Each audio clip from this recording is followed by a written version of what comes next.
Welcome to Advantage with Atom 11. This is where we talk about all things Amazon.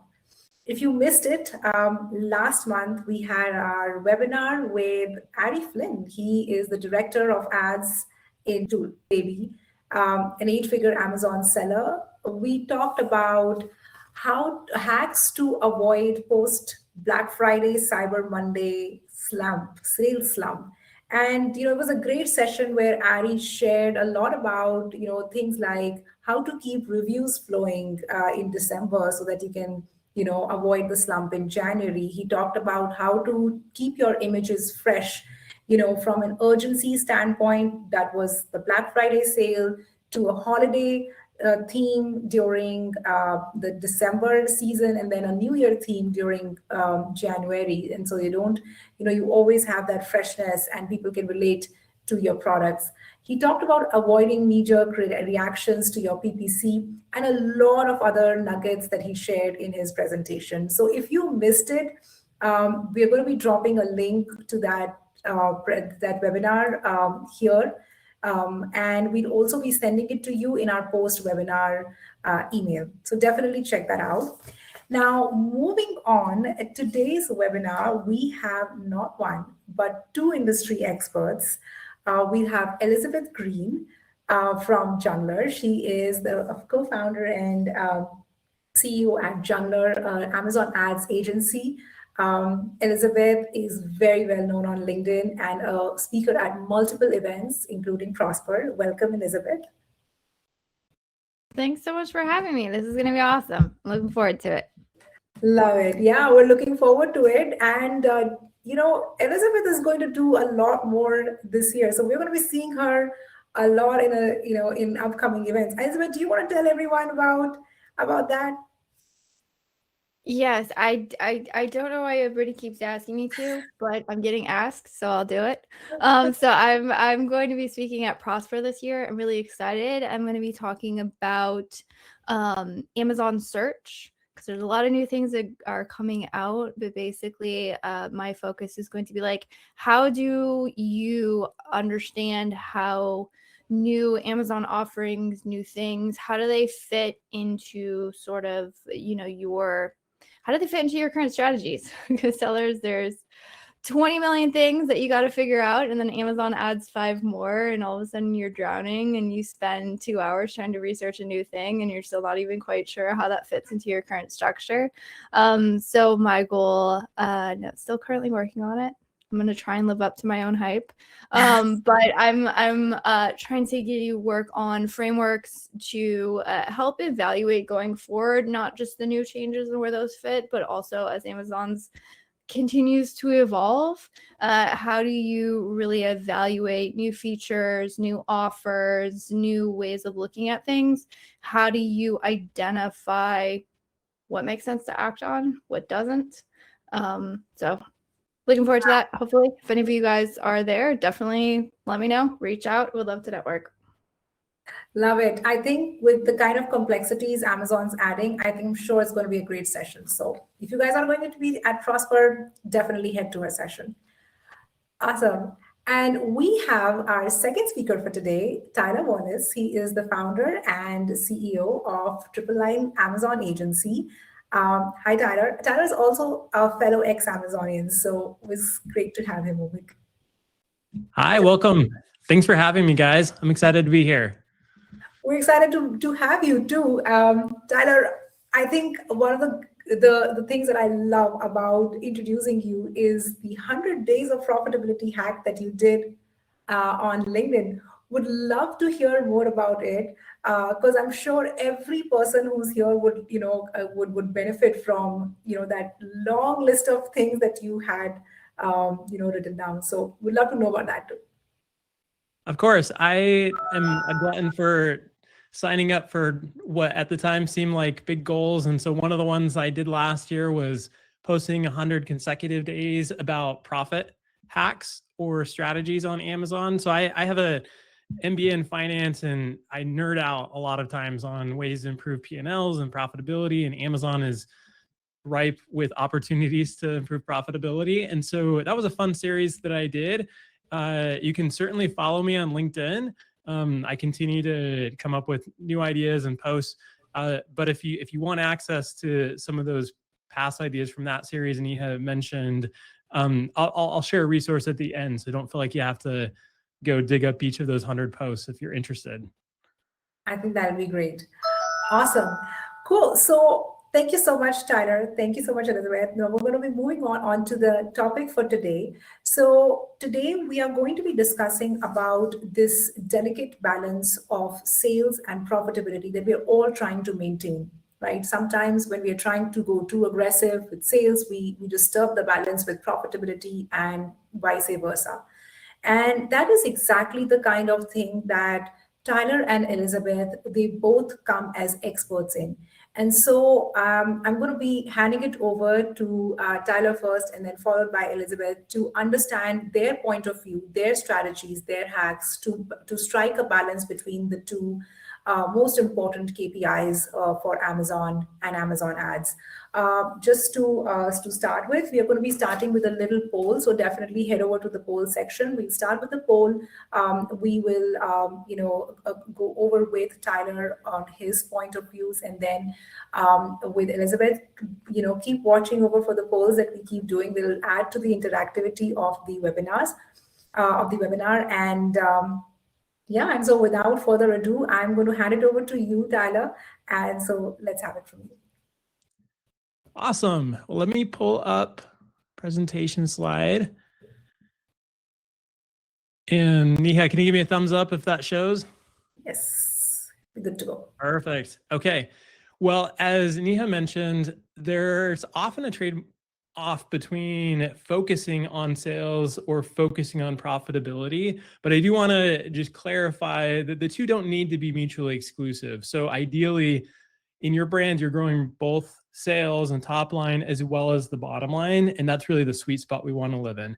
Now, that said, it's impossible to focus and prioritize everything at once. And so there will be seasons in every brand's business where you do need to lean in a little bit more into one or the other. And that's really where my presentation today comes in, is focusing on the profit side of things. So I'm going to be sharing some advertising levers that make scaling work while focusing on that profitability improvement. So let me go ahead and kick this off here. A lot of us will relate with this. Amazon growth can feel like we're making progress until we check our margins or until we check our bank account and see the disbursements from Amazon. Sometimes it's going to be like, oh, we had this great month, but then you look at how much you actually made on that month and it can be a bit depressing. And there are a number of reasons for this. Obviously, as the channel or platform grows, the competition often grows too, and ad costs rise. Amazon is known to take their share and maybe then some. So FBA fees and other fees tend to rise year over year.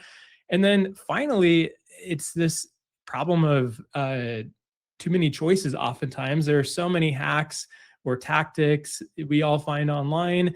And so there's a real pull on resources and bandwidth to know where do we actually focus our time and attention to grow the profit in our Amazon channel.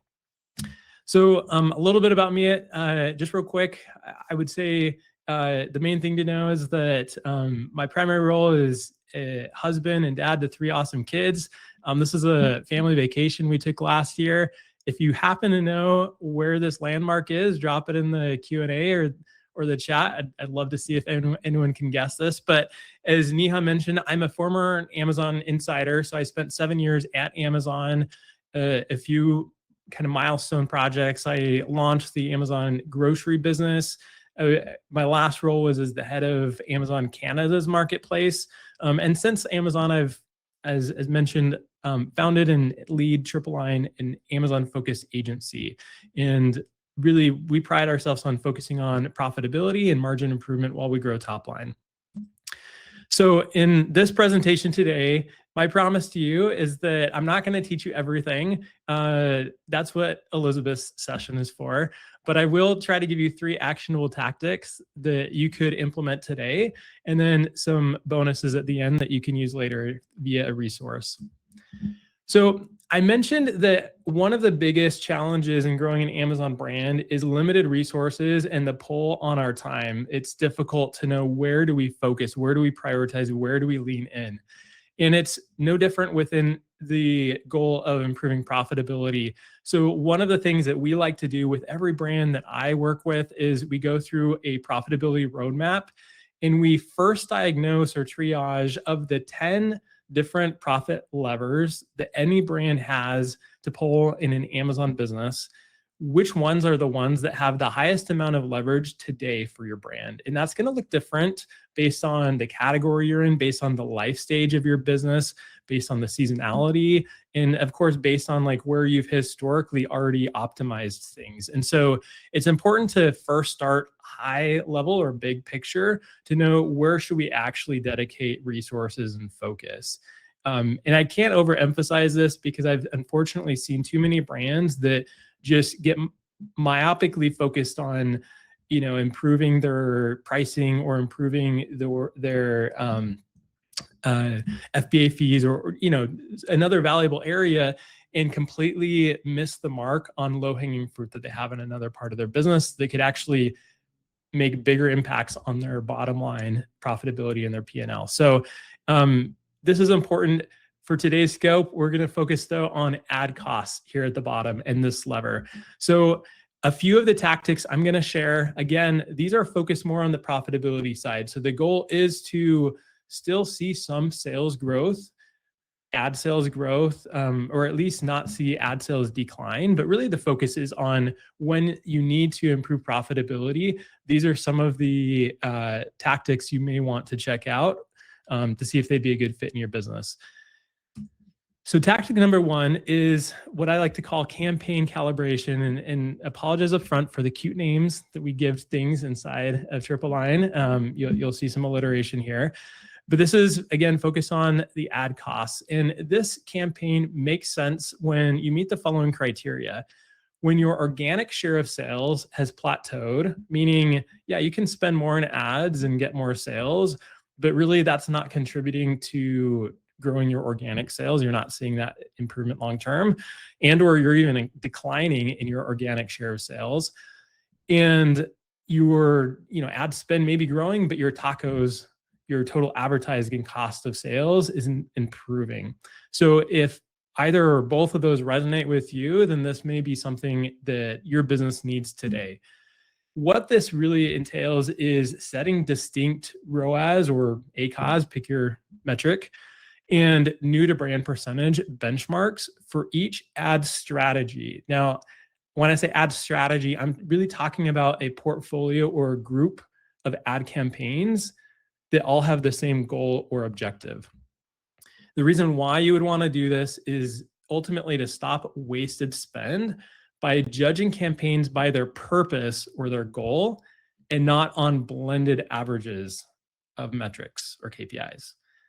And we do this by rebucketing ads into different categories here. Some common examples are defense or branded, category, conquesting, retargeting, etc., with their own specific guardrails.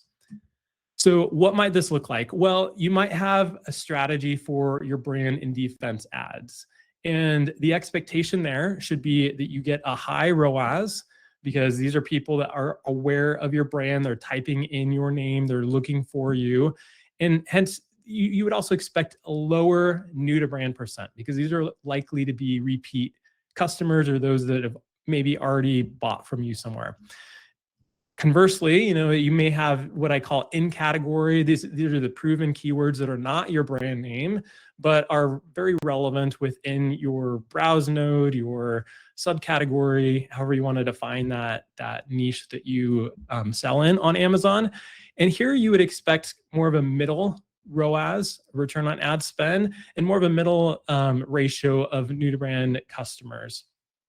Then on the kind of opposite end, of the branded defense, we have what I like to call competitor conquesting. So this is really where you're being more aggressive and offensive against maybe a competitor, somebody searching specifically for a competitor's brand or product. And so since they're coming looking for something other than your product, you would expect a lower return on ad spend, but a very high new to brand percent because you're effectively taking or stealing customers from a competitor. And then retargeting is another common strategy. Here, again, you would expect a higher ROAS because these are either customers that purchased before or have viewed your products in the past, and hence they would also likely have a lower new to brand percent. So the point here isn't that these are the 4 strategies that you need to have. The point here is that your expectations need to be right sized and aligned with each strategy. So in practice, what we often do, just for simplicity, is we will, with each brand, manage a spreadsheet where we track each month how each of these goals or objectives are performing against their specific guardrails. So you can see here on the right, well, first of all, we have some of these same campaign strategies like defense, in category conquesting, NPLs, new product launch, etc. And you can see on the far right that there are different ROAS goals that we've set for this brand based on that strategy. And then throughout the month, what we're doing is we're deliberately allocating what feels like an appropriate percent of the total monthly budget or monthly ad spend to each strategy and holding the actual ROAS that we're getting from those campaigns and that strategy to that specific goal. And the reason why this is important is that if you just have one ROAS goal, for example, it's too easy to divert too much spend to defense or retargeting because those are naturally going to yield a higher ROAS. And so by making sure that each strategy and objective has its budget, has its benchmark, there's accountability and you can make sure that you're not missing long-term profit opportunities. So in practice, there are actually some pretty easy ways to implement this. If you're using Atom 11, you can structure different groupings of ad campaigns and set appropriate automated rules and guardrails there.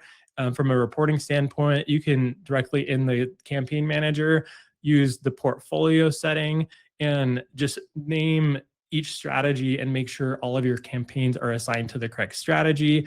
And there you can manage ROAS. Of course, having something like Atom 11 or another tool can be helpful for getting a better view of new to brand percent. But you can get some of that data directly in Campaign Manager as well. So by doing all of this, you can really, again, calibrate those campaigns and ensure each dollar has the right job. But again, sometimes those dollars may actually be stealing from organic sales. So this leads us to the next tactic, which I like to call the Cannibal killer.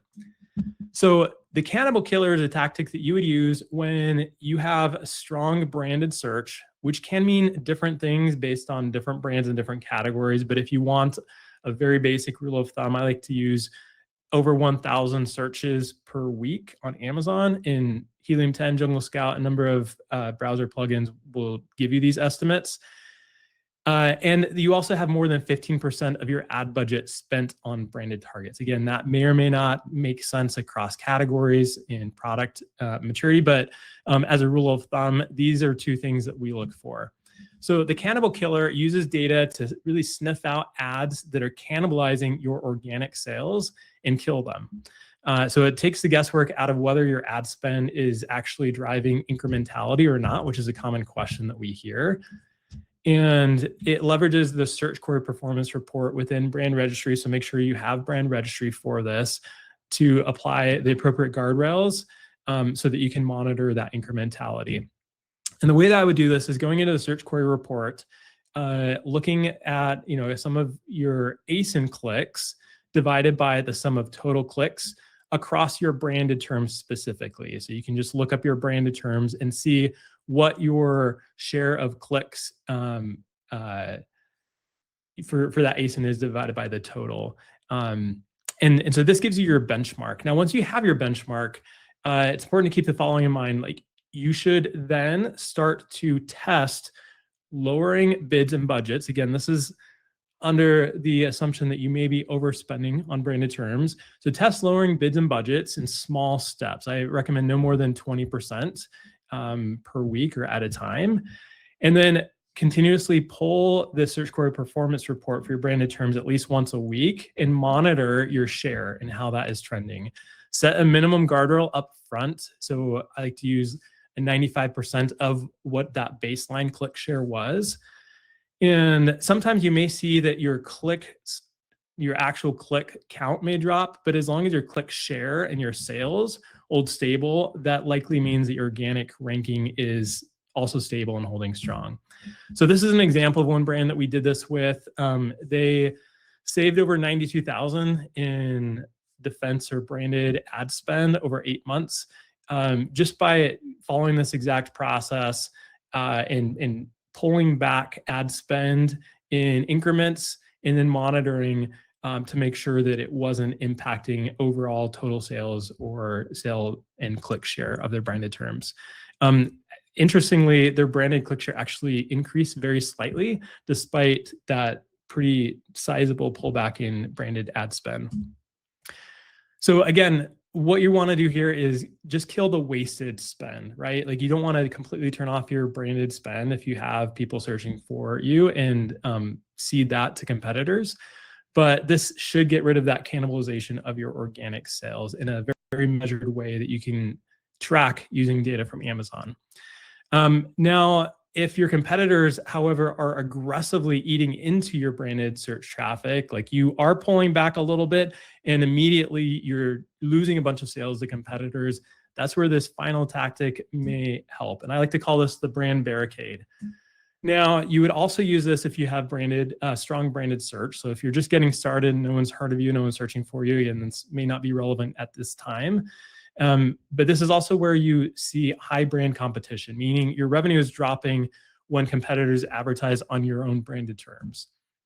So the brand barricade tactic uses virtual bundles on Amazon. You can also use hard bundles, but I recommend starting with virtual bundles and really cheap ads to lock down your branded search results. Now, this is a little bit of a unique strategy, and it's also not historically available, but in the recent past, like in the last year and a half or so, Amazon has slowly allowed sponsored product ads on virtual bundles. And so that's really what's made this strategy more possible. What it does is it protects your branded impression share and keeps competitors from taking up traffic while driving up also your average order value, because it mass creates a lot of placements on your own branded search results page and kind of just barricades out any competitors trying to take share on your own branded SERP. So what this looks like, this is one of the brands that we did this with. The brand name is Brodo. They make a wonderful bone broth, and they're this colorful pouch you see at the top. So what we did is we created a lot of virtual bundles of different iterations. They only have about 5 SKUs or 5 ASINs, but by creating a bunch of virtual bundles, we were effectively able to amplify that portfolio. And then you can see a lot of these are sponsored product ads. So we ran really low bid sponsored product ads on these virtual bundles. And as a result, as you can see here, we really kind of filled up almost all of their search results page on their top searched branded term. And now there are only less than 10 competitor ASINs that even show up on this page. Now, of course, since some of these are virtual bundles that are much more many more packs, it also increases their average order value or their units per order as well.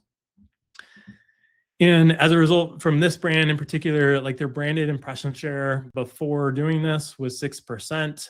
And purchase share was about 82%. After this, their branded impression share, no surprise, dramatically increased to over 50%. Their branded purchase share increased a bit to 94% because these competitor ASINs were pushed out.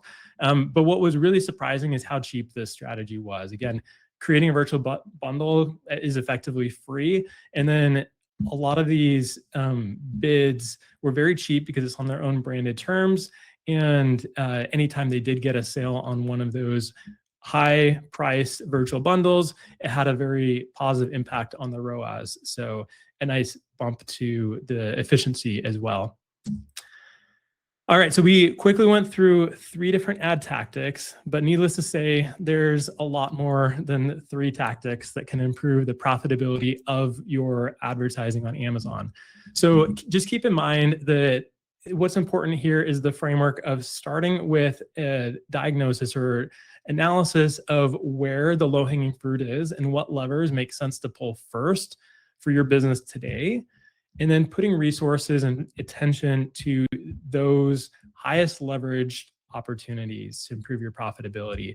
And then even within each of these levers, like in here, units per order, ad costs are highlighted. There can be really dozens of different tactics that can help improve that lever. And as we went through with 3 examples, the appropriateness of each tactic will depend on what criteria apply for your brand today. So to kind of boil the ocean here, every Amazon P&L is going to have a different fingerprint, and no 2 brands should have the exact same strategy, because the prioritized tactic should look different depending on the unique makeup of each of those brands and where they are in life stage. So the challenge really isn't knowing that there are levers, it's knowing which ones to pull first. And to make this a little bit easier, you can go to this link here we've made available for attendees, triplelinebrands.com/roadmap. And for the next 48 hours, we have an AI agent set up. You just answer 5 questions about the life stage that your brand's at and some dynamics about the category. And then it will personalize 5 tactics with PDF instructions and step-by-step from our vault over 100 profit tactics for you. So go grab that today, and that's the end of the presentation. So if you have questions, drop them in the Q&A.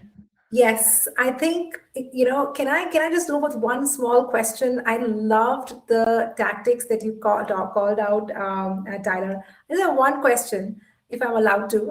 This is about your virtual bundles. So is this virtual bundle campaigns like a catch-all that you created for like hundreds of virtual bundles that you created for this low catalog, like a small catalog brand that you were talking about? Yeah, so we are you asking whether we have just like one catch-all campaign or we have multiple campaigns for those virtual bundles? How did you get to like such a share of voice, right, for your branded keywords?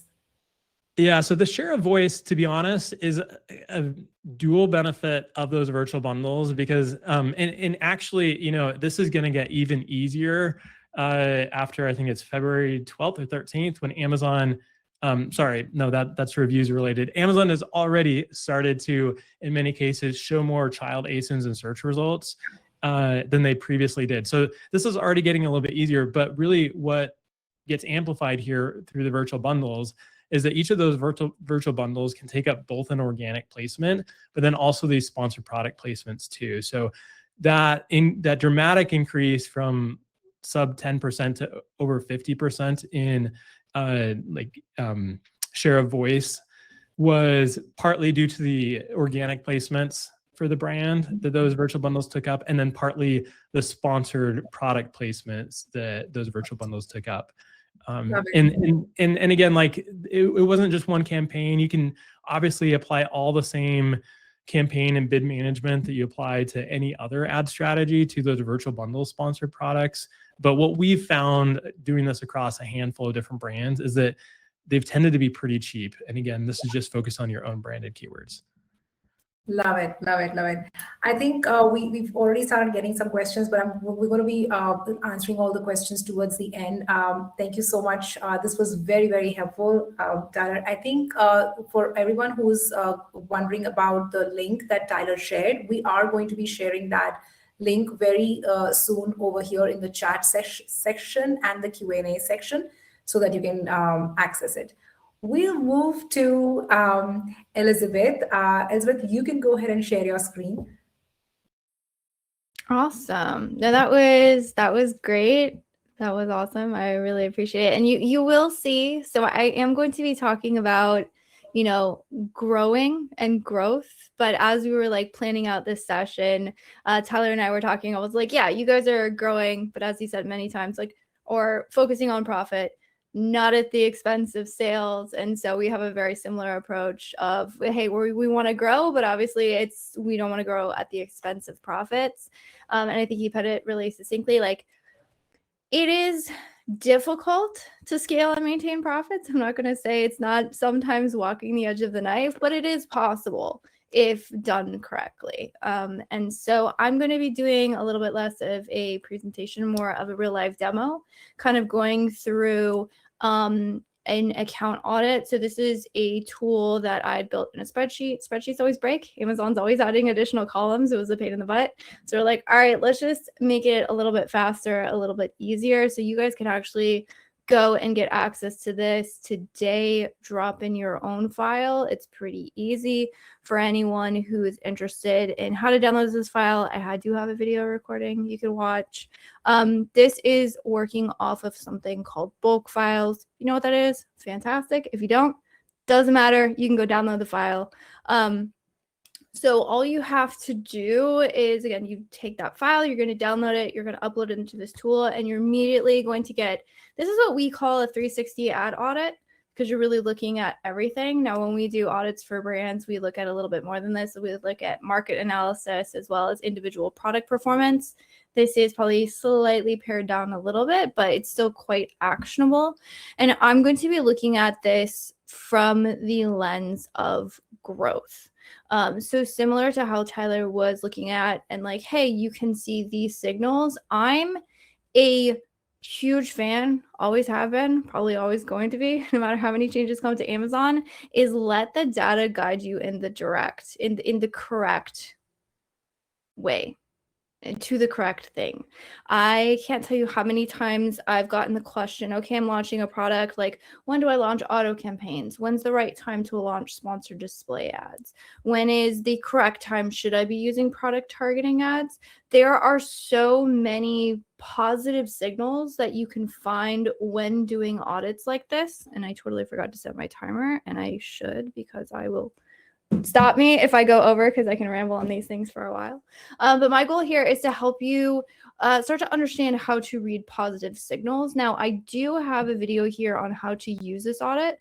That's like a live walkthrough of me going through and trying to find positive signals. But I want you to think of, how do I understand where I'm getting positive signals and help that lead me to the correct conclusions of where should I be expanding to. Now, as we go through this, there's going to be a lot of things in wasted ad spend you're going to flag. So it's going to, you can use this for both things, both positive and negative. Now, the positive signals that we typically look for are a couple things, but the main one is conversion rate. Now, I have heard certain agency strategies where the only thing that they focused in on is conversion rate.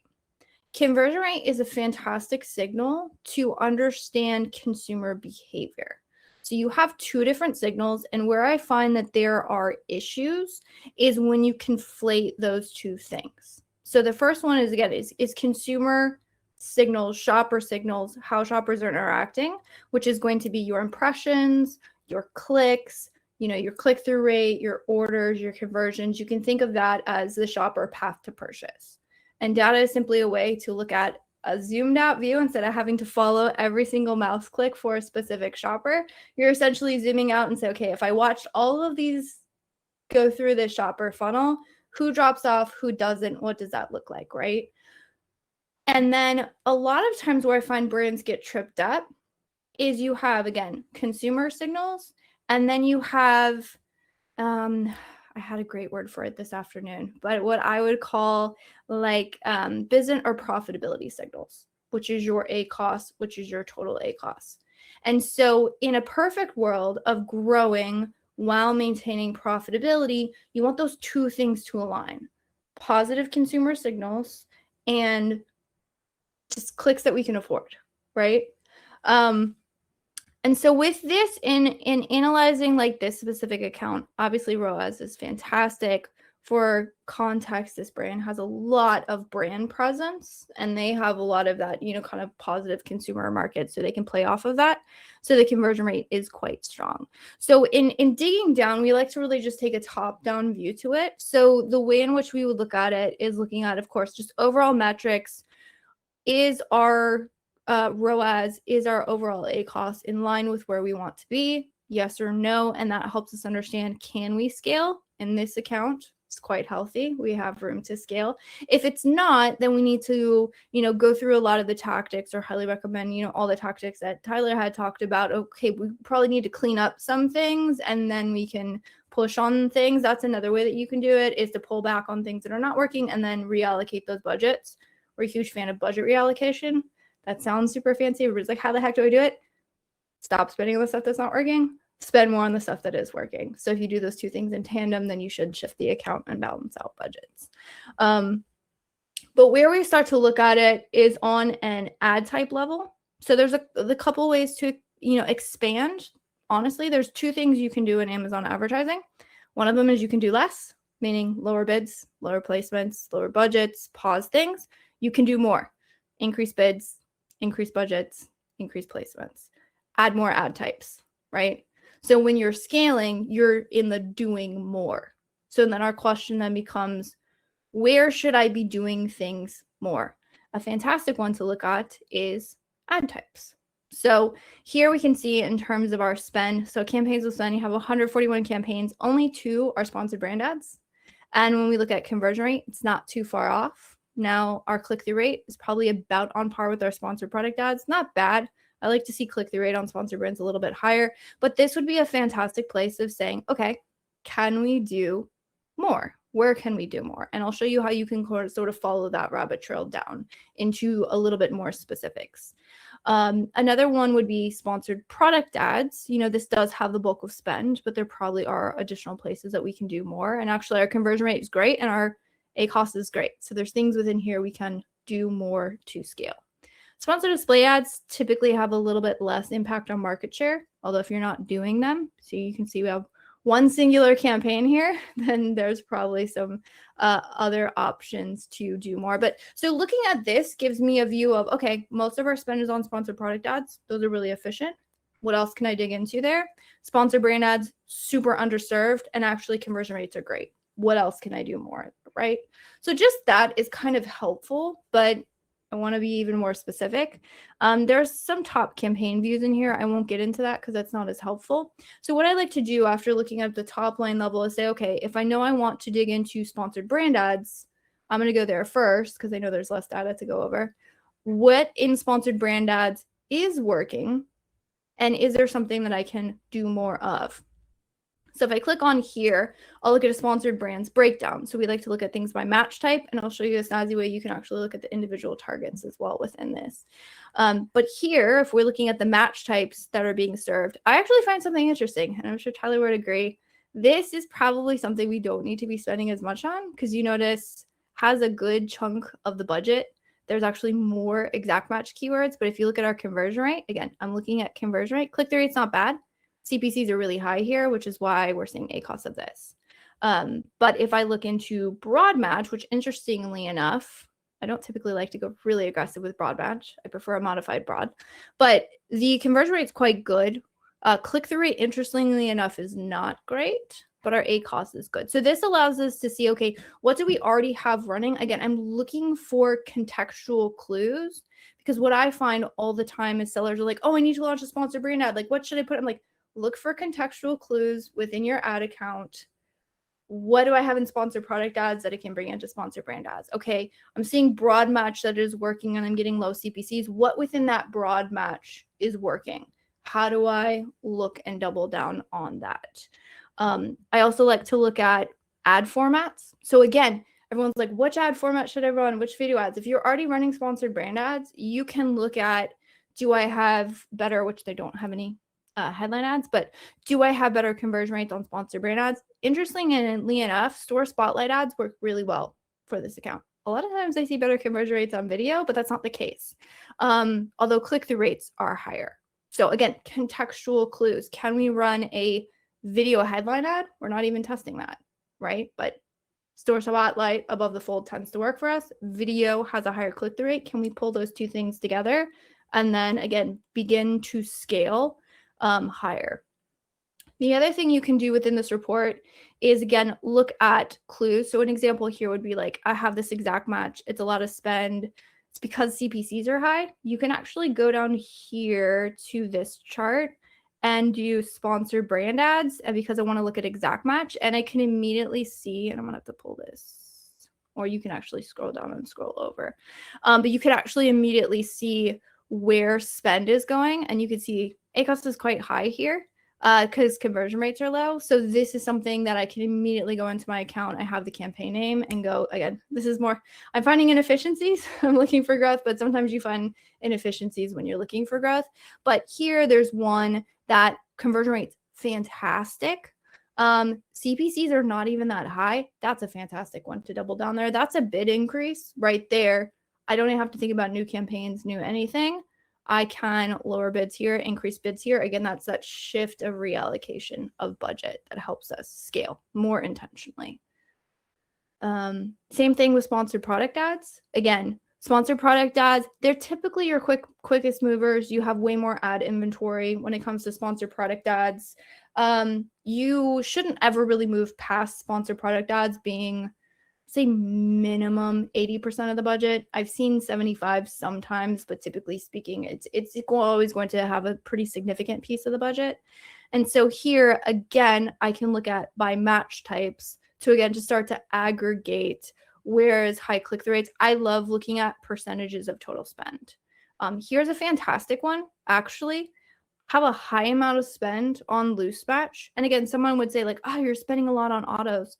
There is a wealth of information to be found within your auto campaigns. If you ever see something like this, where again, because again, ACoS in terms of like, can we afford this?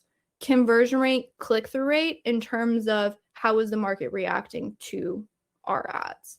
So if I ever see positive signals in terms of market reactions and positive signals in terms of like business performance, those are places to find. And again, because it's an auto campaign, we can't really, people have tried. I wouldn't recommend scaling autos. It will not be pretty about 3 months from trying to scale, but you can pull out what is working. Again, it seems like an old school strategy. It's old school because it's good. You pull out what's working in terms of searches from auto campaigns, and then that becomes what you can then roll into additional campaigns. Other things that I love looking at is, so here, ASIN targeting, again, good conversion rates, fantastic click-through rates. 7% of our total budget, which is a pretty decent, healthy budget, is on ASIN targeting. And we're not really, like, that's a whole nother segment of the market. Again, looking for positive signals in terms of consumer behavior, very, very positive signals in terms of our just business profitability, because again, we're getting much, much lower CPCs. ASIN targeting is like a third of what I understand is that about a third of consumer conversions happen on product pages. Like, I can't tell you how many brands I audit. I'm like, did you know you work really, really well? Not every brand works well on product pages, and that's fine. But again, you want to push more on positive signals. If I ever see a positive signal on ASIN targeting, I can say, okay, let's do more of that. And on top of that, sponsored display ads also have ASIN targeting. So we can push more, that's another way, again, to scale up with intentionality based on consumer behavior. I won't go into it too much. You can look at bidding strategies as well. This gets a little bit more into tactics, placements as well. Just do keep in mind this is an aggregate of the entire account. But other things, again, this account, this is data since before we took it on. So it's the naming structure is not great in here. But if the naming structure was good, again, if I know that substitutes, or what was it? Loose match was the one we were looking at. If I know loose match looks really good, then again, we can go in here, look at sponsored products. We can also look at loose match. And if you had good campaign naming, again, you can see conversion rates are insane here, it's probably targeting branded. I mean, because that's a pretty fantastic conversion rate. But if there's something within that I know, so now I know exactly which auto campaign that I need to deep dive into to extract that gold again, so I can push to scale. So this is really sort of our strategic approach when it comes to scale. There's a little bit more into it. To us, we kind of do this analysis, but we do it on a product level, is how we found to be like the most impactful. So it's identifying those levers of scale within your account, again, be it on an overall account level. If you have a larger catalog, it's on a product level, digging down into ad strategy surrounding that specific product. Again, using, everyone's like, it sounds very ambiguous of like, be data driven. Like, that's exactly what being data driven is looking at where can I see positive signals, again, from a consumer behavior as well as a business profitability perspective. If those two things align, I want to see what more can I do of this. Is it increasing bids? Is this campaign running out of budget? Have I not leveraged placement percentages here? Or if it's an auto campaign or something that's broader, you do want to be careful about how you're scaling those bids, but you can always extract the gold, put it into an exact match campaign, and then double down on it through that. And again, you can absolutely get access to this today if you want to run your own, which again should also show you how to, you can find areas of waste in your account, but then also areas of scale as well. Lovely. Sorry, did you share the link, Elizabeth? I don't think I did, but I will now. Yeah, you can also either just send us the link on WhatsApp, or you can just drop Okay, it. I'll do both. Oh yes, I mean, yeah, I think you already dropped it. So the link that Elizabeth has dropped is in the chat window for everyone. Yeah, it's just jungler.org instead of .com. That's where it lives right now because I had that domain, but it might live somewhere else later.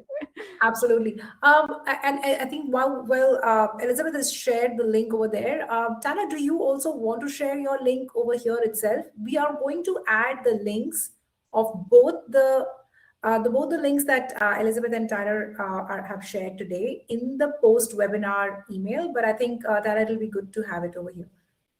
Yeah, I'll drop it into the chat. Okay.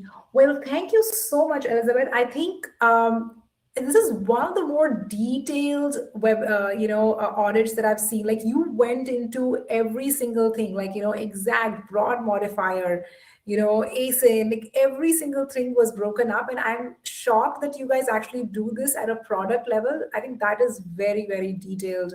And I think also probably the right way of auditing an account. And I think one of the things that I loved here is such a simple framework that, you do more of the grow, what else you grow, and you do less of what is, what is not working, right? So, whatever Tyler focused on today was what to do less of, and then whatever Elizabeth focused on was, what to do more of, with a very simple framework. I think I would love to just add one thing, which just doubling down to what Elizabeth, you said, right? ASIN targeting campaigns. This is one of my favorite strategies for hyper consolidated categories. Those categories where there are just 3 keywords which lead to like 100, like 80% of your sales. In that category, everyone is just It's cutthroat. It's cutthroat. Everyone's bidding on the same keywords. So you just go pat, and you go to the pat campaigns, right? I feel like those are the hardest categories I think I've ever advertised in. I don't know if you guys feel the same way, but I'm like, when there's like 1 or 2 keywords, nothing else, like there's no long tail, there's no like, those are brutal. They are brutal, and these are mostly commoditized categories where the AOV is also low, and I think that's why Pat is such a godsend. So I love your call out over there. But thank you so much for the tools, both Elizabeth and Tyler. I think these were amazing. I'm going to try them out. I hope everyone gets to try them out. The links are here in the chat window.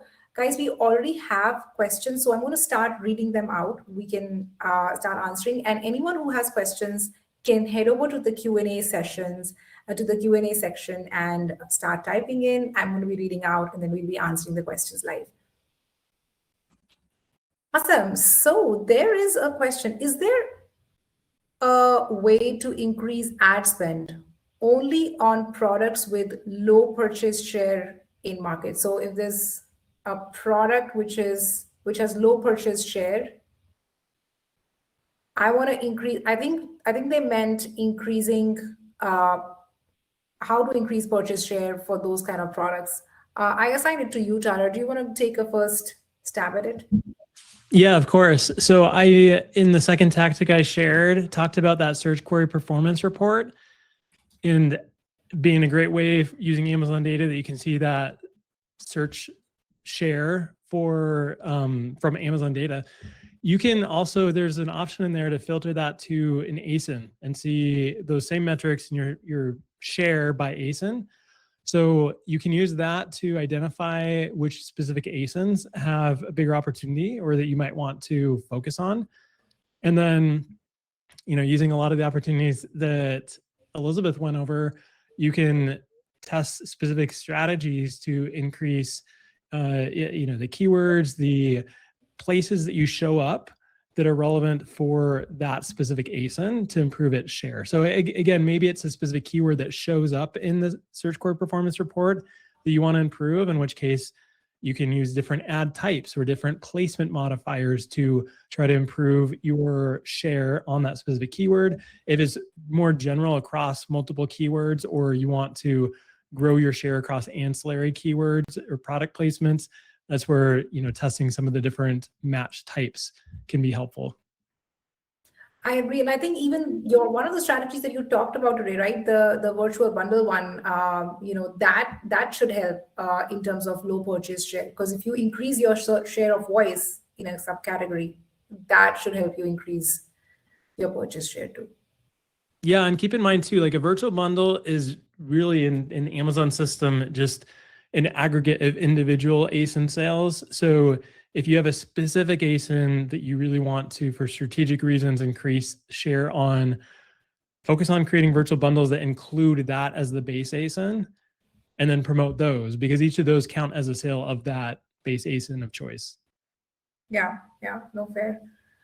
Let's read out the next one. How do I improve profitability if 80% of my ASINs are, oh my God, we just discussed it. This is an amazing question. I think, how do I improve profitability if my 80% of my ASINs are low ASP and the category is highly saturated? Do you want to take that, Elizabeth? I think you discussed a part of it today. It's rough.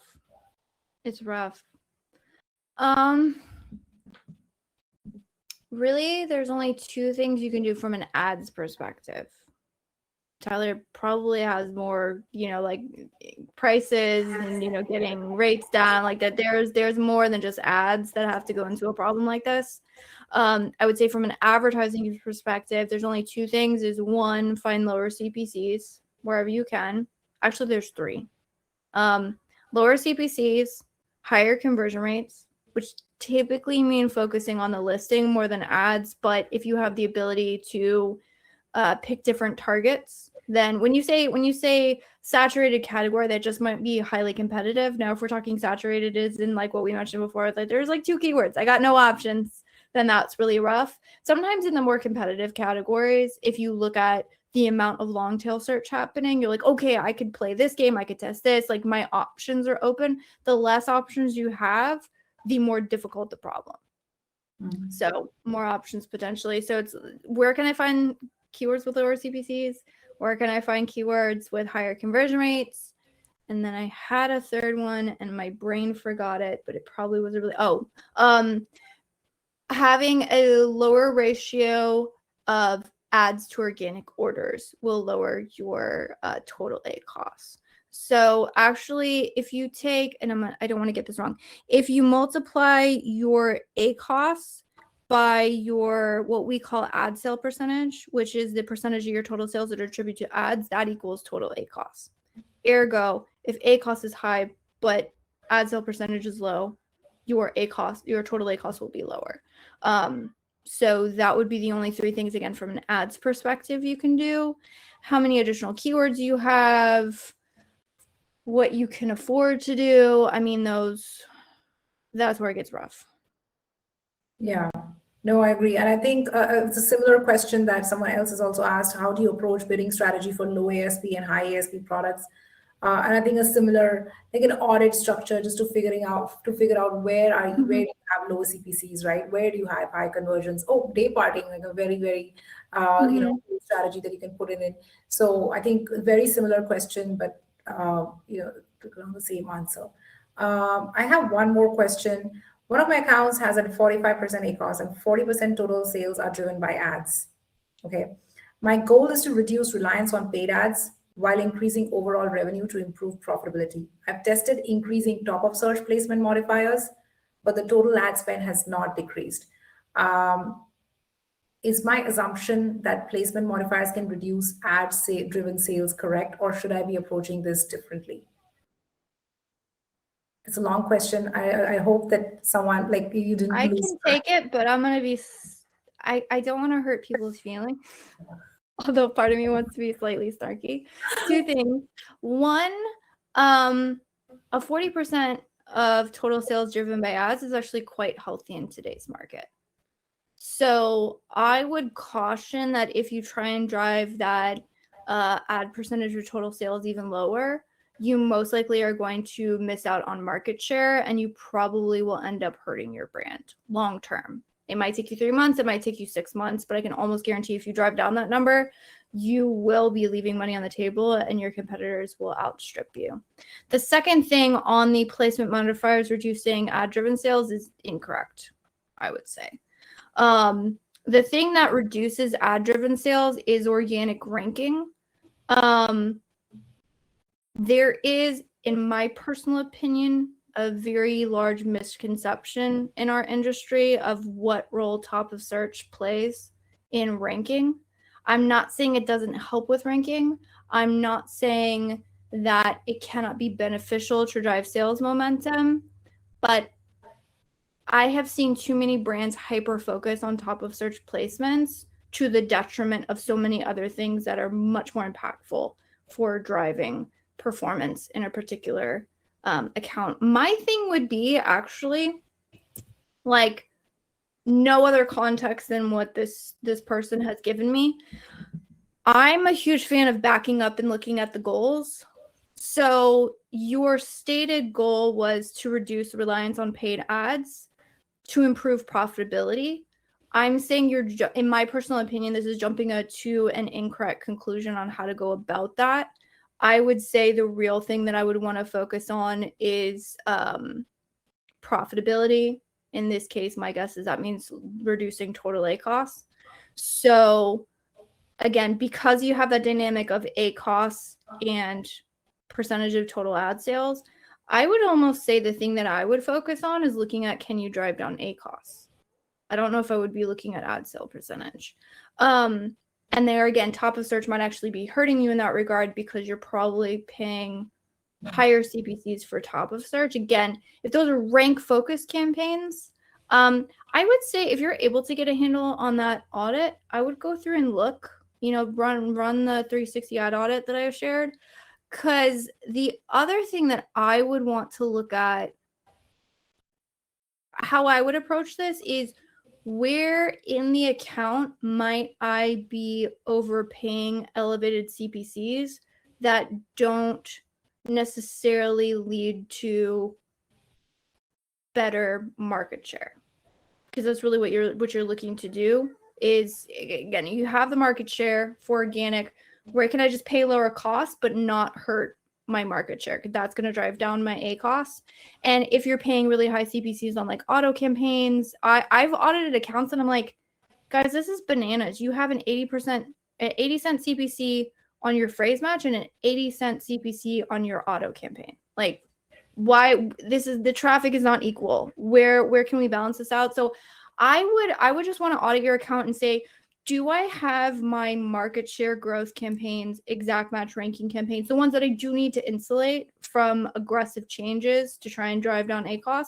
But then where in the account can I try and reduce costs is what I would be looking at without hurting, the market share that you have. I think it's a good idea if the person who's asked this question can actually go through the audit, figure out those ideas. But I think reducing ACOS might be the better thing to do. Again, just in your opinion, guys, what is the percentage of ad sales that you guys see, as an apt?